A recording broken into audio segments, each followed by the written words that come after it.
Você tem um imóvel em uma holding ou está pensando em criar uma holding?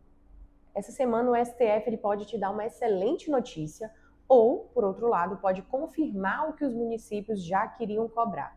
O tema 1348 iniciou o julgamento no dia 20 de março de 2026, na sexta-feira agora, ontem, e está previsto aí para o julgamento até o dia 27 de março. Até então, nós temos um placar de 3-0 a favor do contribuinte, mas a gente ainda tem aí 8 votos para serem definidos. Fica aqui até o final.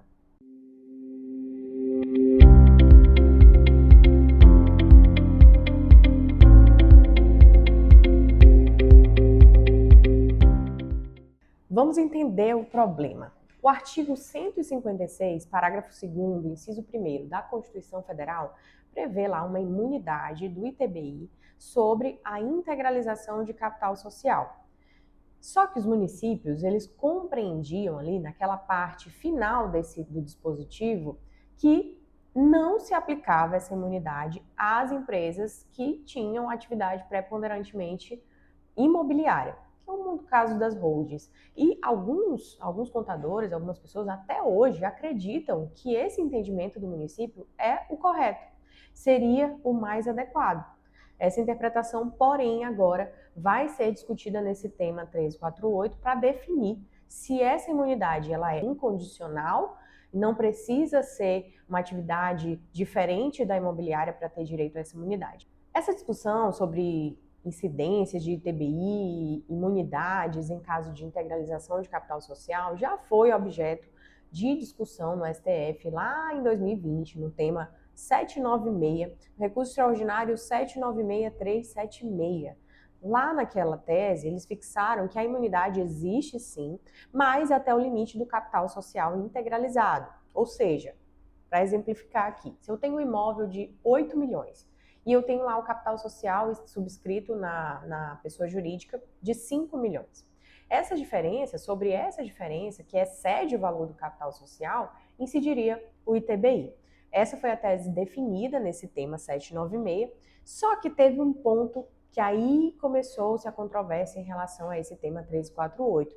O voto condutor, na época desse tema 796, ele fez uma observação importante, o que a gente chama aqui no direito de obiter dictum, ou seja, é uma observação paralela ali, lateral, não é uma tese, não vincula na tese, não está adstrita ali aos fundamentos vinculantes, mas o voto condutor trouxe essa observação e falou o seguinte: essa exceção de atividade preponderantemente imobiliária não se aplica à integralização de capital social. Essa observação, esse obter dictum, gerou uma avalanche de ações pelo país todo.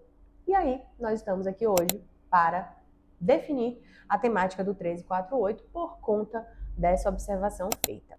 Tá, e qual é a pergunta que vai ser respondida? Então, o que está em jogo nessa tese do tema 1348? A pergunta é a seguinte, aqui, abre aspas. A imunidade do ITBI para a transferência de bens em integralização de capital é assegurada para empresas cuja atividade preponderante é compra e venda ou locação de imóveis?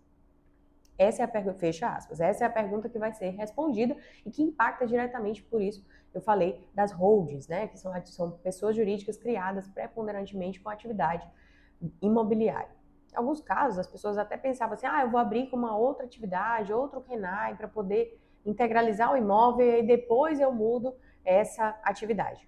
Não é o recomendado, um planejamento sério, um planejamento legítimo, você deve usar a Constituição ao seu favor. Você deve trazer a interpretação mais adequada, de acordo com esse entendimento dos ministros, do STF, um entendimento mais consolidado, mais conservador, é sempre o mais indicado quando você vai fazer um planejamento. Por quê? Porque se você faz uma manobra dessa, de criar uma pessoa jurídica e depois você mudar a atividade preponderante dela só para fugir da tributação, isso é uma forma de planejamento tributário fraudulento, uma simulação. Então, isso não é adequado, é ilegal, é ilícito, você não pode fazer dessa forma. Mas nós temos aqui, por isso trago esse conteúdo aqui para a gente fazer o planejamento da forma correta. Existe uma forma legítima de você conseguir pagar menos e conseguir economizar tributos, mas tudo dentro da legalidade, tudo dentro das limitações constitucionais ao poder de tributar. E nesse tema 348, então, Amanda, qual é o cenário atual? Nós temos o ministro Edson Fachin, que ele trouxe aí clareou a mente para dizer e confirmar esse obterdicto, essa observação lá do tema 796, e dizer, não, essa imunidade realmente, para a integralização de capital social, ela é incondicionada. Isso só se aplicaria em casos de fusão, cisão, não é o caso da integralização de capital social. Então, independentemente do objeto social, nós teríamos o direito à imunidade. Os outros ministros, até então, que seguiram o voto, foi o ministro Alexandre de Moraes, que acompanhou integralmente, o ministro Cristiano Zanin acompanhou o voto do relator, mas ele fez a ressalva dos casos em que o município pode questionar uma fraude ou simulação. E aí o ministro Gilmar Mendes pediu vista, por isso o julgamento foi suspenso, e agora, nessa semana, no intervalo entre o dia 20 até o dia 27 de março, nós tivemos a retomada do julgamento em sessão virtual. Faltam 8 votos e a decisão pode ou consolidar-se a favor do contribuinte, como já temos esse cenário favorável, ou mudar completamente de rumo. Agora, independentemente do cenário, é necessário se preparar. Se for confirmado o cenário do ministro Edson Fachin, que é a favor da imunidade incondicionada, entendeu pela imunidade incondicionada, as holdings imobiliárias, as holdings familiares, que geralmente são criadas para fazer uma sucessão, um planejamento sucessório, uma organização patrimonial, um planejamento patrimonial, quando você for integralizar os imóveis, não vai ter incidência do ITBI, independentemente de ser atividade preponderantemente imobiliária.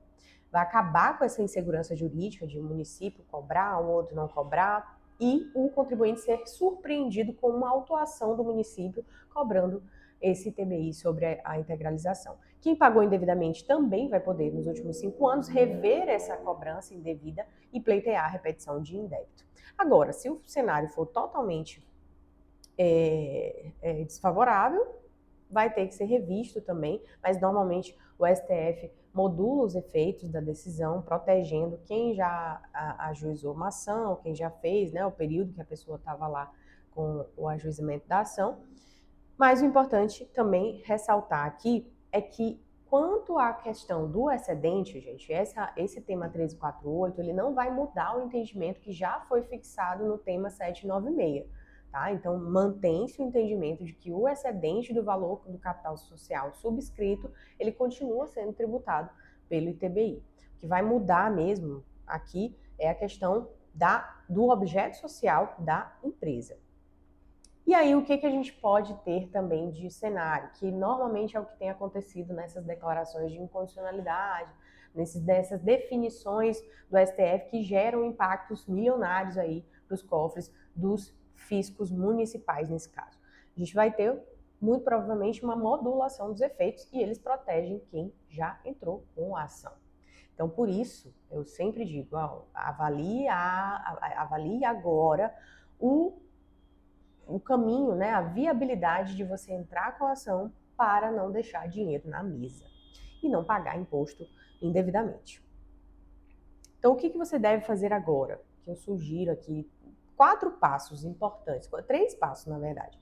Se você tem uma holding, se você pagou o ITBI nos últimos 5 anos na integralização de capital social por ter essa atividade preponderantemente imobiliária, você pode consultar um advogado de sua confiança, contabilidade, para ver se não tem essa possibilidade de recuperar antes da modulação. Se você está planejando criar uma holding, vamos acompanhar esse julgamento, vou trazer aqui o resultado, mas eu já adianto que é importante iniciar o planejamento quanto antes. E se você é advogado ou contador, você deve orientar os seus clientes agora, porque eles têm o risco de perder o prazo para recuperar, eventualmente, alguns valores pagos indevidamente, certo? O tema 1348, gente, ele é um dos julgamentos mais relevantes para quem atua nessa área de planejamento sucessório, quem tem cuida do patrimônio, do planejamento patrimonial de alguém, é importante acompanhar esse julgamento. Nós temos um cenário favorável até o momento de 3-0 para o contribuinte, mas, como a gente sabe, nada é causa ganha até que se confirme aí efetivamente o acórdão e as decisões favoráveis. Então, eu vou voltar aqui após o dia 27, após a conclusão do julgamento, com um vídeo para a gente comentar os votos, comentar os posicionamentos. Espero que seja para comentar aqui a vitória do contribuinte, mas eu já adianto, já peço para vocês que se esse conteúdo aqui foi útil para você, se você aprendeu alguma coisa, se inscreve aqui no meu canal, dá um like nesse vídeo, não esquece de ativar o sininho, porque eu vou trazer mais conteúdo tributário relevante para vocês. E eu agradeço desde já, porque o canal cresce com a participação de vocês aí do outro lado. Até o próximo vídeo.